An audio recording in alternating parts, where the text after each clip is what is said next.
बिस्मिल्लाहिर्रहमानिर्रहीम एंड अस्सलाम वालेकुम everyone. Hope you guys are doing great. और आज हम बड़े ही इंटरेस्टिंग टॉपिक के साथ आए हैं और वो ये है कि जी रिसर्च प्रपोजल कैसे लिखा जाए, अच्छा रिसर्च प्रपोजल कैसे लिखा जाए। कोकब मंजूर आपकी खिदमत में हाजिर है जी एक बार फिर टीचर ट्रेनर लाइफ कोच। और आपको यूट्यूब लिंक नज़र आ रहा है जिस पे आपको तकरीबन 350 के करीब वीडियोज़ जो हैं वो मिल जाएंगी मुख्तलिफ सब्जेक्ट्स पे। अच्छा, हम रिसर्च प्रपोज़ल को हम बड़े एक इंटरेस्टिंग तरीके से डिस्कस करेंगे। आपका जो शादी का प्रपोज़ल आप भेजते हैं या आपके पास आता है, तो हम उससे रिलेट करेंगे ताकि आपको पूरे रिसर्च प्रपोज़ल का जो कॉन्सेप्ट है वो बड़े अच्छे से समझ आ जाए। तो जुड़े रहिए, हम इस वीडियो को आप एंड तक देखें ताकि आपको एक-एक चीज़ स्टेप बाय स्टेप समझ में आ जाए। सबसे पहले कि रिसर्च प्रपोज़ल होता क्या है? जैसे कि आपको स्क्रीन पे नज़र आ रहा है कि रिसर्च प्रपोज़ल का मतलब है कि आपका प्लान क्या है? क्या करना चाहते हैं? कहाँ जाना चाहते हैं? कैसे जाना चाहते हैं? क्या करना चाहते हैं? कौन-सी मेथोडोलॉजी यूज़ करेंगे? वगैरह, वगैरह, ठीक है? So it basically it's a blueprint of future activities of your research product. आप आगे जाके रिसर्च जो करना चाह रहे हैं, तो उसके बारे में आप अपनी यूनिवर्सिटी को, अपने कॉलेज को, अपने इदारे को बताते हैं कि जी ये हम इस तरह से मैं रिसर्च करूँगा, ये टॉपिक होगा, ऐसे होगा, इस तरह से होगा, वगैरह, वगैरह। So you basically tell your intentions in a written form, in a structured form. अच्छा, यहाँ एक और बात भी अर्ज़ करता चलूँ कि जो हम रिसर्च प्रपोज़ल की जब हम फॉर्मेट को डिस्कस करेंगे, तो हम एक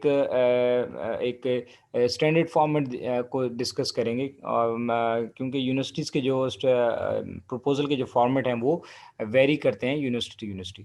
तो थोड़ी बहुत ही वेरिएशंस होती हैं, लेकिन मेन आइडिया जो है वो रिसर्च प्रपोज़ल का यही है कि आप उसमें ये बताते हैं कि जी मैं क्या करने जा रहा हूँ या क्या करने जा रही हूँ और कैसे करूँगी या कैसे करूँगा, ठीक है? So it deals with the ideas of the researcher about what research he or she want to do, what are the objectives, क्या methodology है, कितना टाइम लगेगा, कितने रिसोर्सेज लगेंगे, और इसको रिपोर्ट को बनाने में, रिपोर्ट को लिखने में किन किन मराइल से हमें गुजरना होगा। अब क्या चीज़ें हैं? चार चीज़ें हैं अपने पास, आप लिख लीजिएगा। क्या करते हैं हम? What you intend to study, किस एरिया पे आप काम करना चाहते हैं, आपके रिसर्च का स्कोप क्या है, रिसर्च क्वेश्चंस क्या हैं, वगैरह वगैरह। करेंगे कैसे, आपकी मेथोडोलॉजी क्या होगी, आपका क्वेश्चनेयर होगा, आप क्वांटिटेटिव रिसर्च करेंगे, आप इंटरव्यूज करेंगे, क्या करेंगे, क्या तरीक़ेकार क्या होगा उस रिसर्च का, and why this topic need to be studies. आप जिस टॉपिक पे रिसर्च करना चाह रहे हैं, क्या ज़रूरत पेश आ गई है इस टॉपिक की? क्या दुनिया में किसी और ने इस टॉपिक पे काम नहीं किया हुआ? अगर किया हुआ तो फिर आप क्यों कर रहे हैं? और अगर आप कर रहे हैं तो उसकी क्या ख़ास बात है? मतलब what is the significance, importance क्या है उसकी, ठीक है? और कितना टाइम इसको लगता है? तो बेसिकली पहले 3 जो हैं एलिमेंट, ये बहुत ज़्यादा डिटेल्ड और बड़े ज़रूरी होते हैं। और हम यहाँ पे एकेडमिक रिसर्च की बात कर रहे हैं, एप्लाइड रिसर्च की बात नहीं कर रहे, ठीक है? तो हमारा बेसिक जो है कि आपको जो बैचलर्स में या मास्टर्स में या एमएस, पीएचडी में जो आप रिसर्च करते हैं, तो उसके लिए रिसर्च प्रपोज़ल बनाने में किन चीज़ों का ध्यान रखना बड़ा ज़रूरी है। जैसे मैंने आपसे कहा था कि एक एनालॉजी हम यूज़ करेंगे और वो ये है कि जैसे देखें आप शादी के जब प्रपोज़ल आप देखते हैं, लेट्स सपोज़ आपको कोई आप किसी लड़की को पसंद किया और आप उसको प्रपोज़ करना चाहते हैं, तो आप वालिदैन को जाके बताते हैं कि ये है वो लड़की और इससे मैंने शादी करनी है। And then you explain the whole phenomena, आप उनको बताते हैं कि जी ऐसे होगा, ये होगा, वो ऐसी है, वैसी है, हम ऐसे करेंगे। And then your parents go there and they meet, and then they convince the female parents कि जो बच्ची के या लड़की के जो पेरेंट्स हैं वो उनको बताते हैं कि जी ये हमारा लड़का ये काम करता है, इसकी ये जॉब है, ये बिजनेस है और ये ऐसी कैरेक्टर्स हैं। एंड सिमिलरली द फीमेल्स हैं, तो अगर वो बताते हैं जी लड़की की इतनी क्वालिफिकेशन है, इसने ये ये जॉब करती है, ये हाउस वाइफ है, ये इसकी जो हैं वो उनके एट्रीब्यूट्स हैं, तो आमतौर पे वो फीमेल के पेरेंट्स इस तरह से बताते हैं। तो ये देखें वो क्या हो रहा है, प्रपोज़ल डिस्कस हो रहा है। उसमें हम सारी चीज़ें बता रहे हैं कि क्या है, यानी व्हाट, क्यों है, कैसे करेंगे, यानी शादी है तो उसमें कितना जहेज़ है, जहेज़ डिस्कस हो रहा है उसमें। आई एम नॉट सेइंग कि होना चाहिए या नहीं होना चाहिए, लेकिन मैं बता रहा हूँ कि आम तौर पे होता है ऐसे। और जी अगर आप बदले में आप क्या लिखेंगे, जी इतने ज़ेवर लिखा जाएगा, वो लड़के की डिमांड्स बता रहे होते हैं, या लड़की है तो उसकी डिमांड्स बता रहे होते हैं। तो इसी तरह आप जब रिसर्च का प्रपोज़ल अपना स्टडी का बनाते हैं, तो आप उसमें बताते हैं कि क्या यानी what you want to do, करेंगे कैसे, क्या तरीक़ेकार होगा और क्यों ज़रूरी है, ठीक है ना? तो ये सारी चीज़ें जब जस्टिफ़ाई हो जाती हैं, तो आपकी यूनिवर्सिटी की जो पैनल है, वो उसको रिसर्च को ईज़िली एक्सेप्ट कर लेते हैं और देन फिर आप उसपे रिसर्च करते हैं, ठीक है? सो आई होप कि अब आपको रिसर्च की जो प्रपोज़ल का कॉन्सेप्ट है, वो ठीक से समझ आ जाएगा। अच्छा ये एलिमेंट्स हैं again I am repeating the things कि ज़रूरी नहीं है कि आपकी यूनिवर्सिटी भी यही स्ट्रक्चर्स बिल्कुल डिटो फ़ॉलो करती हो। थोड़ी बहुत ही चेंजेस हो सकती हैं लेकिन ये चीज़ें होती कॉमन है हर प्रपोज़ल के अंदर। इंट्रोडक्शन होगा, प्रॉब्लम स्टेटमेंट होगी, वहाँ पे रैशनल, जस्टिफिकेशन या सिग्निफिकेंस लिखी होती है, ठीक है? लिटरेचर रिव्यू होगा, ऑब्जेक्टिव्स होते हैं, रिसर्च के क्वेश्चंस होते हैं। उसके अंदर ऑपरेशनल डेफिनेशंस होती हैं, हाइपोथेसिस लिखे होते हैं और जो मेथोडोलॉजी यूज़ की गई है एंड फाइनली रेफरेंसेस वगैरह होते हैं और अपेंडिक्स। तो ये मोर और लेस ये स्ट्रक्चर होता है। जो हेडिंग्स हैं वो थोड़ी बहुत ही वेरिएशन में होती हैं, मुख्तलिफ यूनिवर्सिटीज़ जो हैं वो मुख्तलिफ तरीके से चलती हैं। लेकिन वो मोर और लेस ये चीज़ें फ़ॉलो होती हैं। तो आपको मैं एडवाइस ये दूँगा कि आप सबसे पहले ये करें कि आप जब प्रपोज़ल लिखें, तो अपनी यूनिवर्सिटी का जो फ़ॉर्मेट है वो ज़रूर देख लें कि उसमें किस तरह की हेडिंग्स हैं। उन हेडिंग्स को ले लें और फिर एक्सप्लेनेशन यहाँ से आप देख लें कि ये क्या है। तो जो शुरू करते हैं कि टाइटल क्या है? सबसे पहले हम प्रपोज़ल लिखते हैं तो प्रपोज़ल का जो पहला एलिमेंट है वो है टाइटल या टॉपिक। तो टॉपिक क्या है? लेट्स सपोज़ आपका टॉपिक है जी the impact of sales on the impact of advertisement on sales case study of ABC telecom company, ठीक है? ये आपका टाइटल हो गया। अच्छा जो प्रपोज़ल लिखा जाता है उसमें एक चीज़ ये भी होती है कि बाज़ यूनिवर्सिटीज़ के जो प्रपोज़ल फॉर्मेट है उसमें कुछ शुरू में प्रिलिमिनरी पेजेस होते हैं जिसमें एक पहला टाइटल पेज आ जाता है, जिसमें आपका नाम और रजिस्ट्रेशन नंबर और ऊपर टाइटल और यूनिवर्सिटी का नाम। फिर इसके बाद जो है वो एक्नॉलेजमेंट आ गई और बाकी जितने भी पेजेस हैं डेडिकेशन वगैरह और ये इस तरह की चीज़ें होती हैं। तो वो आप देख लीजिएगा आपकी यूनिवर्सिटी का क्या फॉर्मेट है।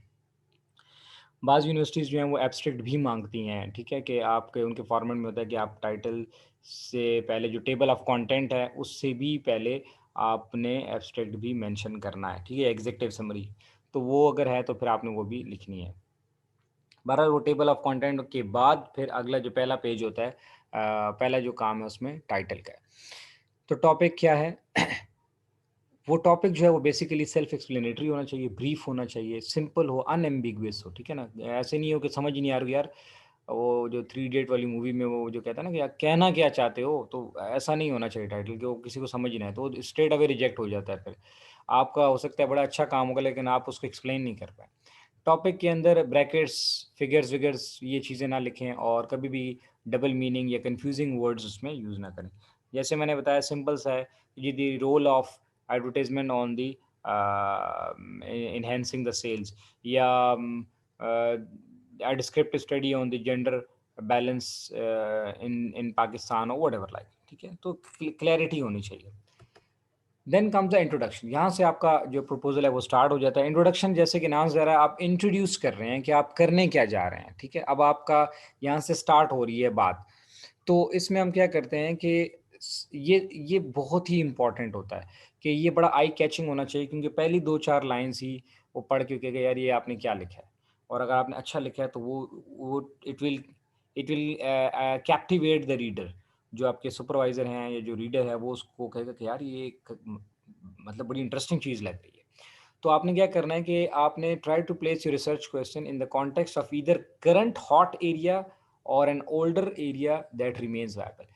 या तो आप ऐसा कोई हॉट एरिया चूज़ करें जैसे आजकल कोविड का बहुत ज़्यादा है तो आपकी रिसर्च जो कोविड से रिलेटेड है, जो कोविड का सेल्स पे क्या इम्पैक्ट है, कोविड का बिज़नेस पे क्या इम्पैक्ट है, कोविड का जो बीमारियाँ हैं उन पे क्या इम्पैक्ट है, हॉस्पिटल के जो ट्रीटमेंट्स हैं उसमें क्या इम्पैक्ट है, ऑनलाइन अर्निंग पे क्या इम्पैक्ट है, कंज़्यूमर परसेप्शन पे क्या इम्पैक्ट है। इसी देखिए इसके कितने मतलब all across the human life इसके इम्पैक्ट आए।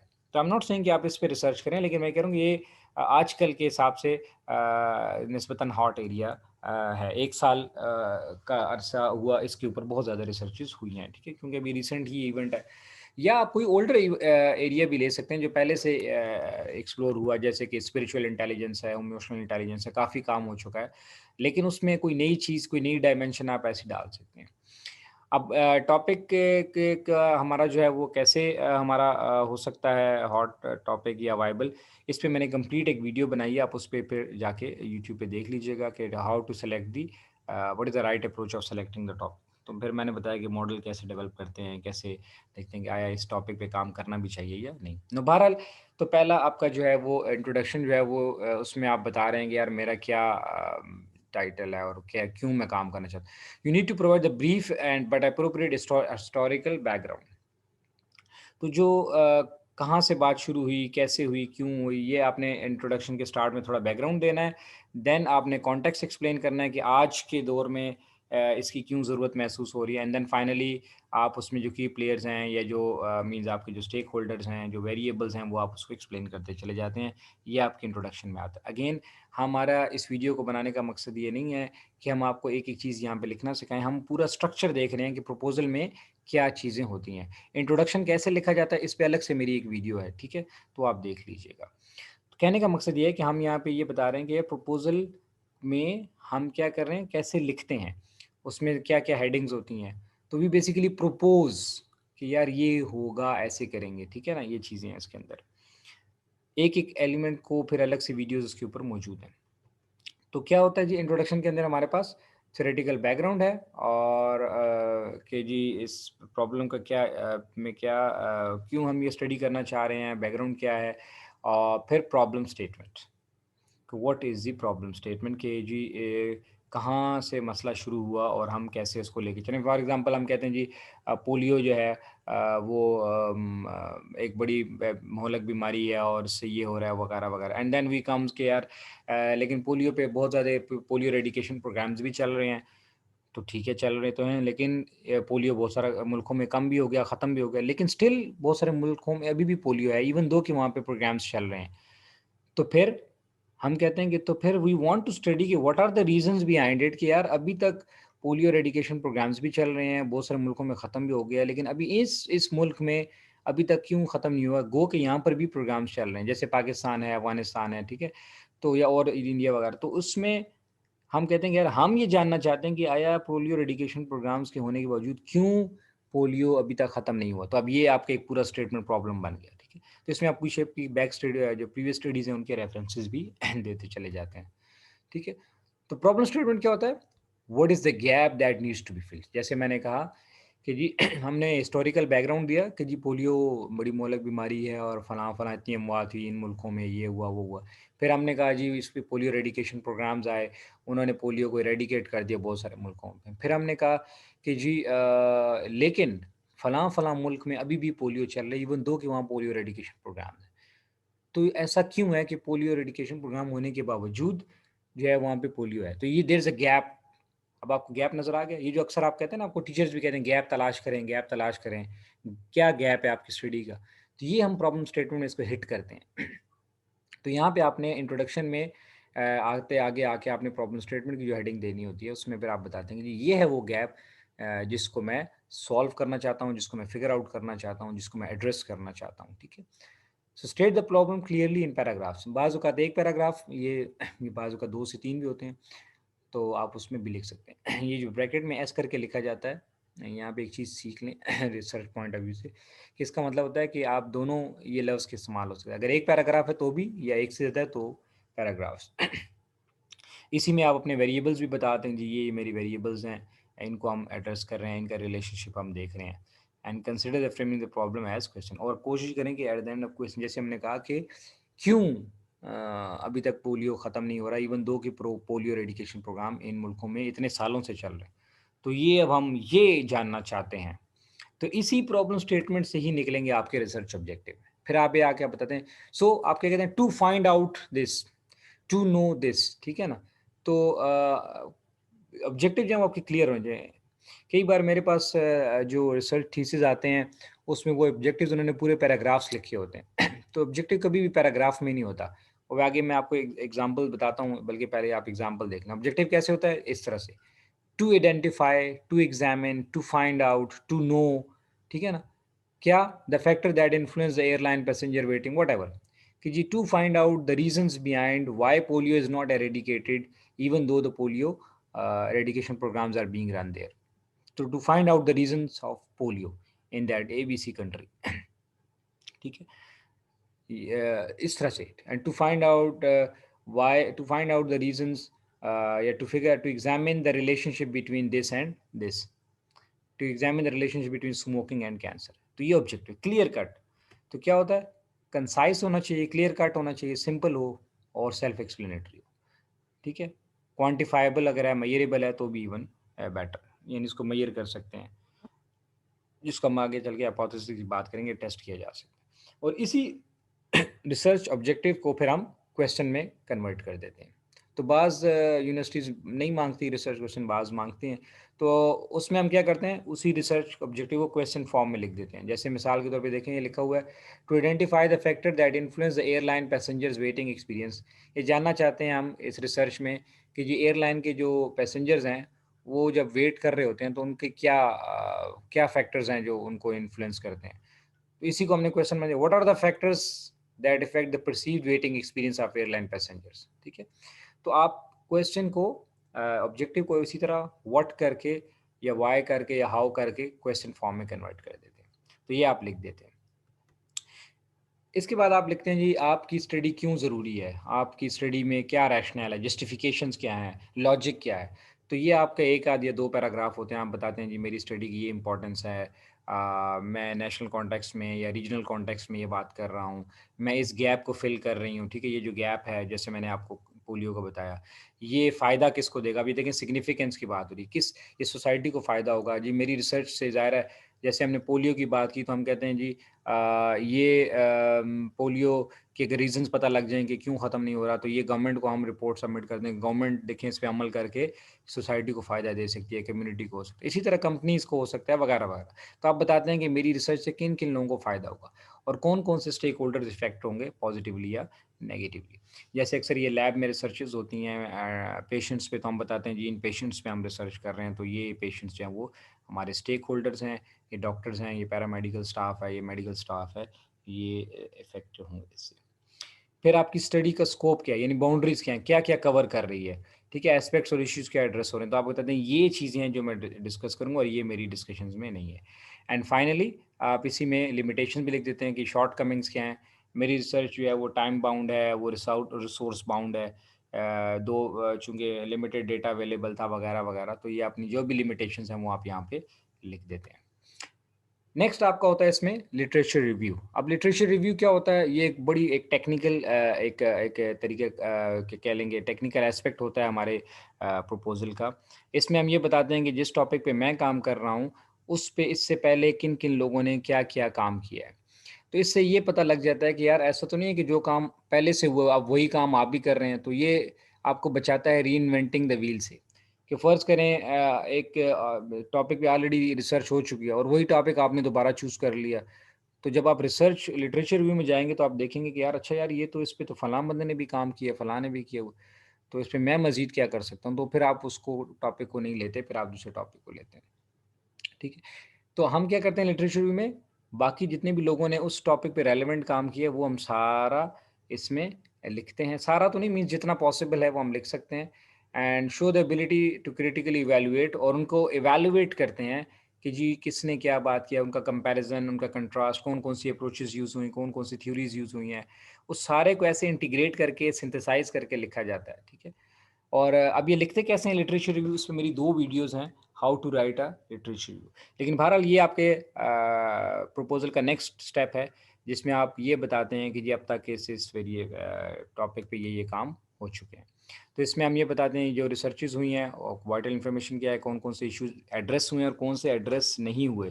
प्रेज़ेंट रिसर्च कौन-कौन सी है इसके ऊपर एंड क्या-क्या गैप्स है जो हमने इसमें फ़िल कर दिए हैं। तो लिटरेचर रिव्यू बेसिकली आप अगर देखें तो ये अपसाइड डाउन कोन होती है। जो कोन आइसक्रीम देखिए आप नीचे से तंग और ऊपर से वो ऐसे वाइड करके होती है। तो इसको अपसाइड डाउन कर दें, इन्हें उल्टा करें तो ये इस तरह सॉरी नॉट अपसाइड डाउन कोन की शक्ल में यानी जनरल बात से हम स्टार्ट करते हैं और करते-करते हम बिल्कुल स्पेसिफिक बात पे आ जाते हैं। जब लिटरेचर रिव्यू से ही हम एस्टैब्लिश करते हैं अपने हाइपोथेसिस कि जी in the light of all this information we propose that if this happens then this will happen. तो हाइपोथेसिस क्या होता है? एक टेंटेटिव टेस्टेबल स्टेटमेंट होती है कि जी जिसमें आप दो चीज़ों के बारे में रिलेशनशिप देख रहे हैं या जो भी आप प्रपोज कर रहे हैं कि जी अगर हम कहते हैं अगर एडवर्टाइजमेंट इंक्रीज कर दी जाए तो सेल्स इंक्रीज हो जाएगी, अगर सैलरी बढ़ा दी जाए तो people will be more motivated. अब ये हम एजम्पशन दे रहे हैं, तो ये हमारा हाइपोथेसिस होता है। ठीक है, जैसे जैसे लिखा है workforce diversity as a positive effect on organisational effectiveness. अब ये हमने प्रपोज किया कि जितनी वर्कफोर्स डाइवर्सिटी होती है उतनी ही ऑर्गेनाइजेशन ज़्यादा इफेक्टिव होती है। तो अब हम इसको टेस्ट करेंगे क्या ऐसा होता है कि नहीं। So the greater the stress experience in the job the lower the job satisfaction of the employees. जहाँ स्ट्रेस ज़्यादा होगा वहाँ पे लोगों की सेटिस्फेक्शन कम होगी। अब ये हाइपोथेसिस, तो हाइपोथेसिस इस तरह से लिखे जाते हैं। ठीक है, there is a positive and significant relationship between X and Y. ठीक है, या womens are more productive than men, या men are more productive than women, whatever your hypothesis. तो आप ये लगता है, तो हाइपोथेसिस आप खुद से नहीं बना देते, ये लिटरेचर से ही हम बनाते हैं कि जी ऐसा हुआ था, फलां ने ये स्टडी की, फलां ने भी ये स्टडी की, उसने ये स्टडी की, उस तो हम इन स्टडीज़ की रोशनी में हम ये कह सकते हैं कि ये हाइपोथेसिस बनता है। फिर आ जाती है आपकी मेथोडोलॉजी का पोर्शन। मेथोडोलॉजी में या बाज़ औक़ात इसी के एंड पे ही ऑपरेशनल डेफिनेशन दी जाती है। अगेन आप यूनिवर्सिटी का फॉर्मेट चेक कर लें कि वो कैसे लिखते हैं। ऑपरेशनल डेफिनेशन क्या होती है कि वो टर्म्स जो सब्जेक्टिव हैं उनको आप एक्सप्लेन करते हैं कि ये कुछ वेरिएबल्स तो क्लियर होते हैं, जैसे हाइट है, वेट है, ठीक है ना, टाइम है, वो तो उसकी तो ऑपरेशनल डेफिनेशन की ज़रूरत नहीं होती नॉर्मली। लेकिन कुछ वेरिएबल जैसे जॉब सेटिस्फेक्शन है, जैसे एग्रेशन है, जैसे मोटिवेशन है, तो इनको आपने कैसे एक्सप्लेन किया है, कौन-कौन से डायमेंशंस लिए ये आप लिखते हैं। जैसे मिसाल के तौर पे आप एग्रेशन पे रिसर्च कर रहे हैं, तो आप फिर बताते हैं जी मैंने 2 डायमेंशंस के लिए हैं, एक वर्बल एग्रेशन है और एक फिज़िकल एग्रेशन। वर्बल एग्रेशन में ये चीज़ें आती हैं, लाइक शाउट करना, चीखना, चिल्लाना वगैरह, ठीक है। फिज़िकल में मार-धाड़ वगैरह, ये गुस्सा। तो ये आप फिर बताते हैं कि जी मेरे वेरिएबल की क्या डेफिनिशंस है, ये लाज़मी होती हैं बताना। मेथोडोलॉजी में आप बताते हैं मेरे रिसर्च का डिज़ाइन क्या है, ये क्वेश्चनियर है, ये लैब टेस्टिंग है, एक्सपेरिमेंट स्टडी है, क्या है, ठीक है ना? क्या होगी यानी किस तरह से मैं स्टडी करने जा रहा हूँ या जा रही हूँ, ठीक है? किन पे स्टडी करूँगी, सब्जेक्ट कौन होंगे, who will take part in your research, employees होंगे, मरीज़ होंगे, कस्टमर्स हैं, कौन है, ठीक है? सैंपलिंग मेथड क्या होगा, कितना सैंपल साइज़ लेना चाह रही हूँ मैं स्टडी के अंदर, और वो कौन सा सैम्पलिंग मेथड है, प्रोबेबिलिटी सैम्पलिंग है, नॉन प्रोबेबिलिटी है। इसके ऊपर 6 वीडियोज़ है मेरी, पूरी probability and non probability sampling के ऊपर, वो आप तफ़सीलन देख लें। ठीक है।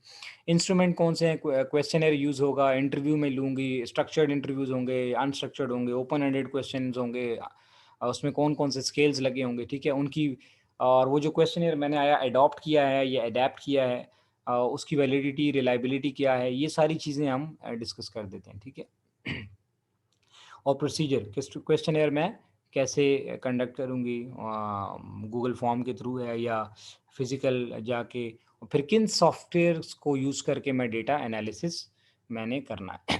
एसपीएसएस है, स्मार्ट पीएलएस है, कौन-सा वर्ज़न है, ये आप मेथोडोलॉजी में लिख देते हैं। ये देखें, ये सारी चीज़ें बता रही हैं कि आप रिसर्च कैसे करेंगे, ये मेथोडोलॉजी में आ जाएगा, ठीक है। पहले था क्या कर रहे हैं, व्हाट यानी टाइटल क्या है और क्या हुआ, व्हाई हमने बताया कि सिग्निफिकेंस क्या है, कौन-सा गैप फिल मैं कर रहा हूँ, ठीक है?